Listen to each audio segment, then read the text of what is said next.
Sejam bem-vindos à Terra Zero do Multiverso DC, eu sou o Fernando, vamos fazer uma análise do que o James Gunn pensa sobre a DC, o que ele falou naquela entrevista que eu trouxe no vídeo anterior do Entertainment Weekly, que basicamente ele fala sobre o que é a DC na visão dele, o que ele pensa, algumas das coisas que ele pensa sobre a DC. Ele fala uma coisa, na minha opinião, muito certeira, eu vou explicar aqui o porquê, vamos discutir sobre isso, eu quero muito saber a opinião de vocês aí nos comentários.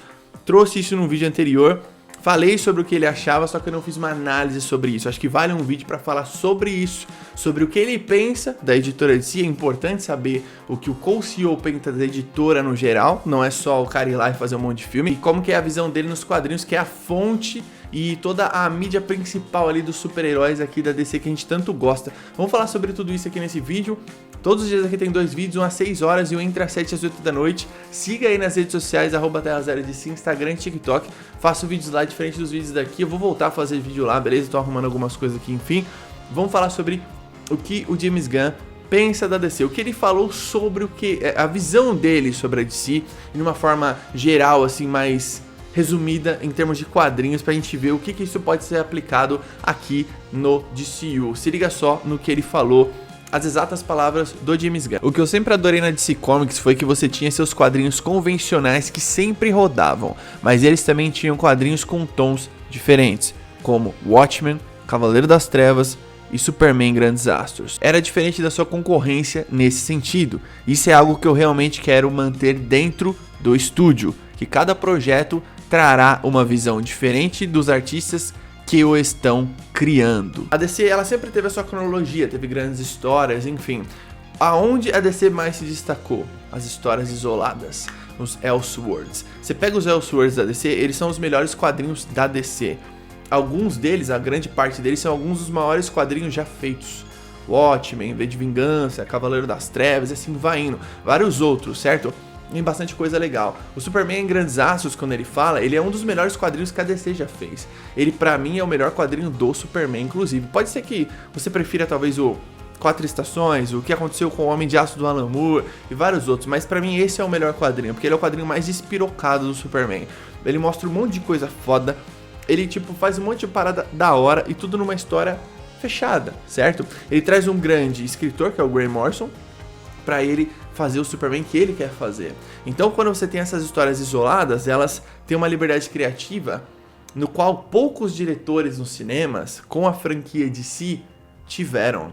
E você pega, tipo, o Nolan teve uma liberdade criativa, o Matt Reeves teve liberdade criativa, o Richard Donner teve o primeiro filme, fez muito sucesso, e o segundo já tiraram a liberdade criativa dele, porque tem a versão dele e tem a versão do estúdio, né? Ambas são boas, mas você vê que, tipo, ele tinha uma versão mais legal. Então, é importante a gente entender o quê? Que o James Gunn tá querendo pegar cada produção da DC e colocar ela como uma visão única do diretor. Então, por exemplo, você vai ver o Superman, vai ter, provavelmente, a liberdade criativa do James Gunn, a visão do James Gunn para esse personagem.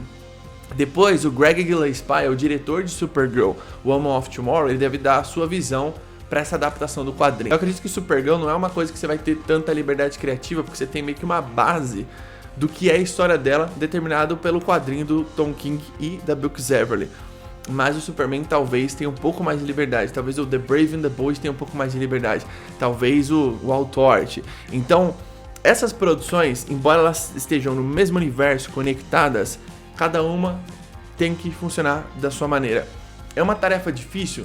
De certo modo mas não é absurdo. Por exemplo, quando você pega um diretor bom, dá um roteiro bom pra esse cara e um personagem grandioso, ele vai fazer um grande filme, independente da franquia, tá ligado? Independente se você vai fazer Star Wars, não importa. Então, quando você traz talento aqui, qualidade, essas conexões que podem ser muito importantes, elas não são a coisa mais importante. A coisa mais importante são boas histórias.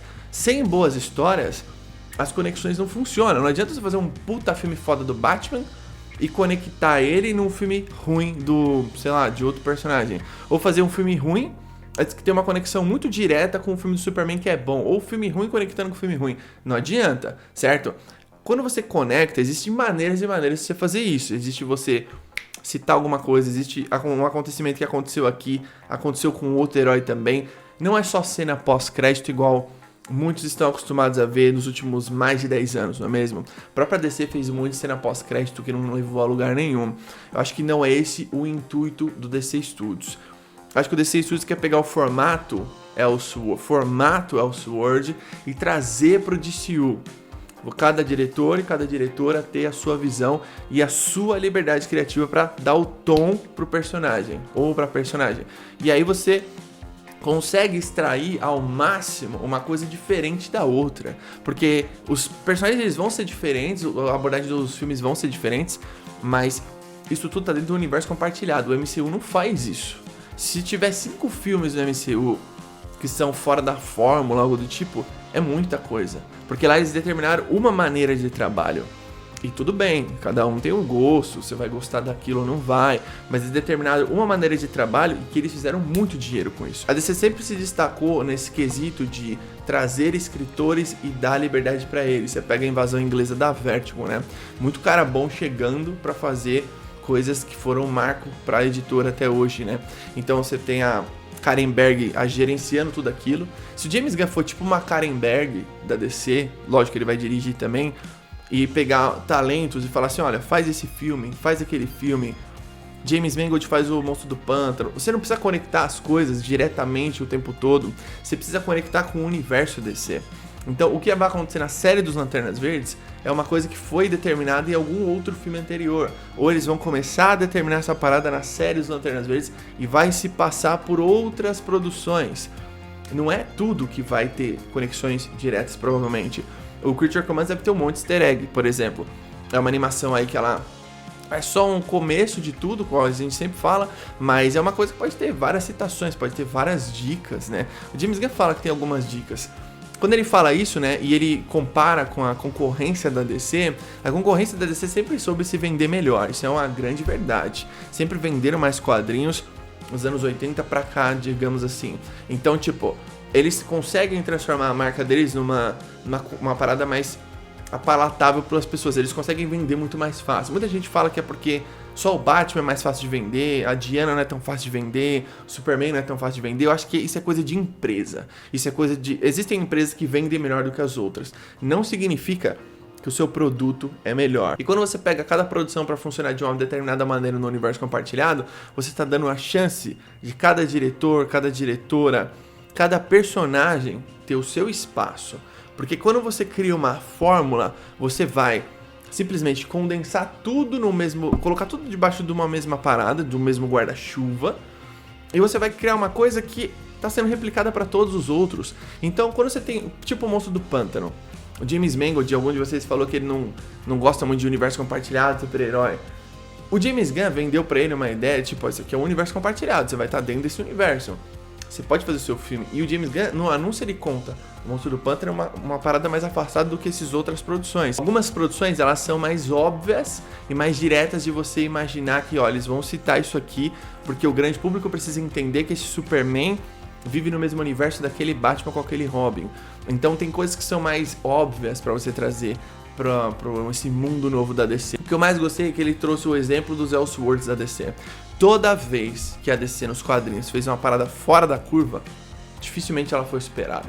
Você pega esses quadrinhos que ele citou, por exemplo, dificilmente esses quadrinhos foram superados. Aliás, o Watchmen ninguém superou, né? Eu colocaria como um segundo, um V de Vingança, talvez. O Monstro do Pântano do Alan Moore tem Sandman. A DC tem muita coisa foda, muita coisa foda. Por isso que eu falo, mano, leiam quadrinhos que você vai mergulhar num mundo muito foda, que você vai falar, caramba. Às vezes vocês vão ter até mais revolta do que eu tenho aqui quando eu fico vendo algumas notícias. Eu falo, mano, como que pode? Os caras têm uns quadrinhos tão loucos assim e fazem uns filmes tão merda desse tipo, sabe? Vocês podem ficar até mais revoltados do que eu se vocês começarem a entrar no mundo dos quadrinhos caso você não tenha entrado ainda. Eu só vejo coisas boas em tudo que ele fala. Agora, precisamos ver isso na prática, porque uma coisa é você falar, olha, eu quero fazer isso, eu quero fazer aquilo, enfim. Outra coisa é você apresentar isso em filmes, séries, animações, games e fazer a parada acontecer. Acho que ele tem um potencial bem grande aí pra conseguir fazer isso. E vamos ver o que ele fez aí no Superman. Se o Superman for estilo Superman Grandes Astros, que eu falei aqui já em algum vídeo, a chance desse filme ser muito diferente, muito foda, é grande. Deixa aí nos comentários o que você achou sobre o que o James Gunn falou sobre a DC. Deixa aí nos comentários sua opinião e dá a sua opinião sobre o que você pensa que é o ponto forte da DC nos quadrinhos ou o ponto forte da editora no geral. Tamo junto, até a próxima.